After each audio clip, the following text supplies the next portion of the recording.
Assalaamu calaykum waraxmatullaahi wabarakaatu. Soo dhawaada daawadayaal, waa mar kale iyo muuqaal cusub.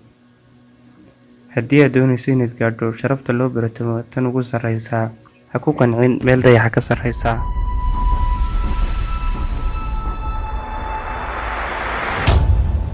Yoolku waa ujeedo kugu hagtaa waddada guusha iyo qorshe fulineed ku dhisan go'aan iyo kalsooni. Yool la'aani waxay la mid tahay qof aan indho lahayn oo raba inuu keligii socdo. Tusaale, haddii aad doonayso inaad safarto, maxaad samayn lahayd? Waxaad raadin lahayd wax ku geeya meesha aad u baahan tahay, sida diyaarad ama gaadhi. Yoolkuna wuxuu la mid yahay diyaaradda ku geynaysa barta ay ka bilaabmayso himiladaadu. Yoolka waqtigiisu dheer yahay, sida inaad dayaxa gaadho. Weligaa hankaagu ha sarreeyo. Si aad u gaadho hadaftaada, waa inaad marka hore hankaagu sarreeyo. Masaafada runtaada riyadaada u dhaxaysa waxaa la yiraahdaa ficil.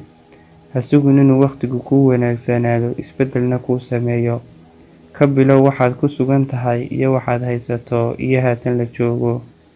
Ku qanac waxaad haysato, hana ka fikirin waxaanad haysan. Waxaad haysato waxay ku timid mahadale, waxaanad haysana waxay ku timid mahadale. Mararka qaar waxaa farxad ku siin kara dadka fog, aadan ka heli karin kuwa kuu dhow. Assalaamu calaykum waraxmatullaahi wabarakaatuh.